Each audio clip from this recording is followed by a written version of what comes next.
Auzubillahiminash-shaytanir-rajim. Bismillahir-rahmanir-rahim. Amna Noor is here, students. I hope so. You all are fine. Today, the topic that I am going to discuss is human alimentary canal. Students, हम लोग digestion in human discuss कर रहे हैं और अब हम लोग देखेंगे कि किस तरह से फूड हमारे माउथ में हम लोग लेते हैं और वहाँ से किस तरह से बॉडी के डिफरेंट पार्ट्स में से गुजरता हुआ फूड डाइजेस्ट होता है।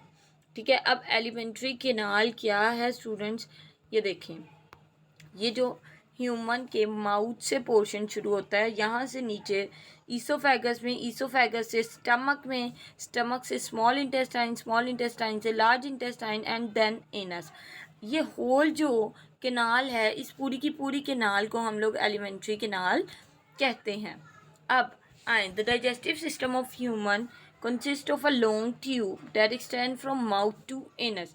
कि ह्यूमन का जो डाइजेस्टिव सिस्टम है वो एक लॉन्ग ट्यूब पर मुश्तमिल है, और जो वो लॉन्ग ट्यूब है वो स्टार्ट होती है माउथ से और ख़त्म होती है एनस से। एनस वो चीज़ है जहाँ से वेस्ट मटेरियल बॉडी से रिमूव कर दिया जाता है, और माउथ वो पार्ट जहाँ से फूड हमारे मुंह के अंदर जाता है। इस ट्यूब को जो कि माउथ से एनस तक एक्सटेंड की हुई है, इसे एलिमेंट्री कैनाल कहते हैं। अब सेक्शन क्या है? एलिमेंट्री कैनाल को बच्चों डिफरेंट सेक्शंस में डिवाइड किया गया है। उनमें फर्स्ट सेक्शन जो है oral cavity, second pharynx, oesophagus, stomach, small intestine and large intestine. मज़ीद ये कि इन सारे के सारे सेक्शंस के अलावा ग्लैंड्स भी एलिमेंट्री कैनाल के साथ एसोसिएटेड होते हैं। अब बच्चों, ग्लैंड्स क्या होते हैं? बच्चों, ग्लैंड्स वो होते हैं जो मटेरियल को रिलीज़ करते हैं। बेसिकली फूड डाइजेशन में कुछ मटेरियल्स को रिलीज़ किया जाता है। वो जो चीज़ें उन मटेरियल को रिलीज़ करती हैं उन्हें ग्लैंड्स कहते हैं। जैसा कि हमारे पास 3 पेयर्स ऑफ सलाइवरी ग्लैंड है जो कि एलिमेंट्री कैनाल के साथ एसोसिएटेड होते हैं। एक पेंक्रियाज है जो कि पेंक्रिएटिक जूस रिलीज़ करता है, और लिवर इसमें शामिल है। सो स्टूडेंट्स, ये था एलिमेंट्री कैनाल का इंट्रोडक्शन। अब नेक्स्ट मूव करते हैं कि we will go through the structure and functioning of digestive system by assuming how a bite of bread, roti taken with some dish is digested, and how small molecules like amino acids, simple sugar, fatty acid, vitamin, salt and water are provided to the cell. अब इस alimentary canal के procedure में हम लोग उन सब structures और functions को देखेंगे जो कि डाइजेस्टिव सिस्टम परफॉर्म करता है, और उन स्ट्रक्चर्स को देखेंगे जो कि डाइजेशन में इन्वॉल्व होते हैं। अब ये समझने के लिए हम लोग कंसीडर करते हैं कि हम लोगों ने एक बाइट रोटी की विद किसके साथ ली है? मटन के साथ ली है, या फिर किसी भी और डिश के साथ। तो क्या होगा कि जैसे ही वो हमारे मुंह में जाएगा, डाइजेशन शुरू हो जाएगी और उसे छोटे छोटे मॉलिक्यूल्स में तोड़ा जाएगा। अब वो जो छोटे छोटे मॉलिक्यूल्स होंगे वो क्या होंगे? Amino acids, simple sugar, fatty acid. और बच्चों, जब ये सारे छोटे मॉलिक्यूल्स में हमारा खाना टूट जाएगा तो फिर हम ये देखेंगे कि वो किस तरह से सेल को प्रोवाइड किया जाता है। तो बेसिकली एलिमेंट्री कैनाल में हम लोग क्या देखने वाले हैं कि किस तरह से हमारा खाना हमारे मुंह में जाएगा, किस तरह से हम फूड की सिलेक्शन करेंगे, देन उसकी ग्राइंडिंग होगी, और फिर ग्राइंडिंग के बाद छोटे छोटे पीसेस में टूटने के बाद वो किस तरह से उसके अमाइनो एसिड्स, शुगर्स और फैटी एसिड जो हमें छोटे छोटे मॉलिक्यूल ब्रेक डाउन से मिले हैं वो किस तरह से सेल को प्रोवाइड किए जाएंगे। आते हैं आप फूड सिलेक्शन की तरफ। बच्चों, सबसे पहला स्टेप जो कि फूड डाइजेशन में इन्वॉल्व होता है वो है फूड सिलेक्शन। ओरल कैविटी क्या है? ओरल कैविटी बच्चों, जैसे ही हम लोग खाना मुंह में लेते हैं तो खाना जब हमारे मुंह में जाता है उस पोर्शन को ओरल कैविटी कहते हैं। जो हमारा टंग और टीथ का रीजन है उसे हम ओरल कैविटी कहते हैं। और बच्चों, ओरल कैविटी के बहुत से इंपॉर्टेंट फंक्शंस हैं जो कि फूड की डाइजेशन में हेल्प आउट करते हैं। अब उनमें सबसे पहला जो है वो है फूड सिलेक्शन। फूड सिलेक्शन में क्या होता है कि जैसे ही खाना हमारी ओरल कैविटी में दाखिल होता है तो हम लोग खाने को टेस्ट करते हैं, उसे महसूस करते हैं। अब टेस्ट करने का और फील करने का क्या रीज़न है बच्चों? हम देखते हैं कि जो मटन हम खा रहे हैं उसका टेस्ट कैसा है। मटन जो है वो पुराना तो नहीं है। अगर वो ओल्ड है, ख़राब है, तो हम लोग क्या करेंगे? उसे रिजेक्ट कर देंगे, मीन्स मुंह से बाहर निकाल देंगे। फिर हमारे टीथ और टंग ये डिटेक्ट करेंगे कि हमने जो खाना खाया है उसके अंदर कोई हार्ड चीज़ तो नहीं है, कोई डस्ट पार्टिकल्स, कोई छोटे छोटे स्मॉल स्टोन्स तो नहीं है। अगर वो स्टोन्स होंगे तब भी हम अपने खाने को क्या कर देंगे, रिजेक्ट कर देंगे। अब इन दो चीज़ों के बाद हमारी जो सूंघने की हिस्सा है, सेंस ऑफ स्मेल और सेंस ऑफ विजन, वो भी ओरल कैविटी को फूड सिलेक्शन में हेल्प करती है। मीन्स अगर खाना हमें दिखने में ही अच्छा नहीं लग रहा तो हम लोग उसे नहीं खाएंगे। और दूसरी चीज़ ये कि हम स्मेल करेंगे कि इस खाने का जो खुशबू है वो ठीक है या नहीं, बदबूदार तो नहीं है। अगर बदबूदार होगी तो हम वो नहीं खाएंगे। तो बेसिकली ओरल कैविटी का फर्स्ट फंक्शन जो हमने देखा वो क्या था, फूड सिलेक्शन। और इसमें हमने क्या देखा कि हम लोग फूड को सिलेक्ट करते हैं कि इसका जायका अच्छा नहीं है तो रिजेक्ट कर देंगे, अगर जायका अच्छा है तो हम उसे खा लेंगे, अगर उसके अंदर कोई डस्ट पार्टिकल्स नहीं है तो हम उसे खा लेंगे, अदरवाइज़ हम रिजेक्ट कर देंगे। और नेक्स्ट क्या है, हमारी सेंस ऑफ स्मेल और विजन भी हमारी हेल्प करती है फूड की सिलेक्शन में। अब नेक्स्ट फंक्शन जो है हमारी ओरल कैविटी का, चूइंग एंड मैस्टिकेशन। चूइंग बच्चों एक ऐसा प्रोसेस जिसमें हम अपने दांतों की मदद से अपने फूड को ग्राइंड करते हैं। मीन्स जो हमने खाना खाया है हम अपने दांतों की मदद से उसे छोटे छोटे पीसेस में कन्वर्ट करते हैं, ग्राइंड करते हैं। इस प्रोसेस को क्या कहते हैं, चूइंग एंड मैस्टिकेशन। और ये ओरल कैविटी का सेकंड फंक्शन है।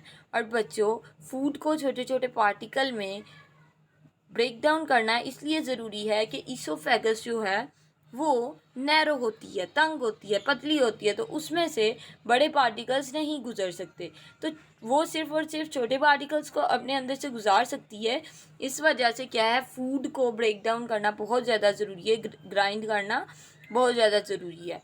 उसके बाद दूसरा अहम काम ये है कि बच्चों जो इंजाइम्स हैं, जैसे ही हमारा फूड स्टमक में जाता है तो क्या होता है, इंजाइम्स रिलीज़ किए जाते हैं ताकि प्रोटीन की, कार्बोहाइड्रेट्स की, लिपिड्स की डाइजेशन हो सके। तो बच्चों इंजाइम्स हमेशा छोटे पार्टिकल्स पर काम करते हैं, वो बड़े पार्टिकल्स पर काम नहीं कर सकते। तो उन्हें क्या है कि छोटे पार्टिकल्स रिक्वायर्ड होते हैं जिनका सरफेस एरिया ज़्यादा हो और वो इजीली उसके ऊपर अटैक कर सके। मींस चूइंग और मैस्टिकेशन में हमने क्या देखा कि हमारा जो फूड पार्टिकल्स हैं, फूड जो हमने खाया है उसे छोटे छोटे पार्टिकल्स में तोड़ा जाता है, ग्राइंड किया जाता है। इस प्रोसेस को हम चूइंग और मैस्टिकेशन कहते हैं। अब इन्हें तोड़ना क्यों ज़रूरी है, इसे तोड़ना इसलिए ज़रूरी है ताकि ये इसोफेगस से बआसानी गुजर जाए। और सेकंड काम ये है कि एंजाइम्स जो है वो छोटे मॉलिक्यूल्स पर काम कर सकते हैं, बड़े मॉलिक्यूल्स पर काम नहीं कर सकते। इस वजह से मैस्टिकेशन का प्रोसेस बहुत ज़्यादा इम्पोर्टेंट है। उसके बाद लुब्रिकेशन एंड केमिकल डाइजेशन है।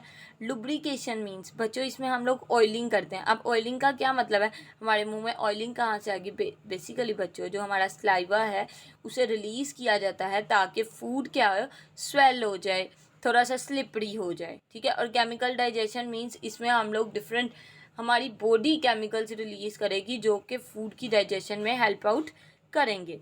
अब बच्चों थर्ड और फोर्थ फंक्शन जो ओरल कैविटी का है उसमें क्या आता है, लुब्रिकेशन और केमिकल डाइजेशन।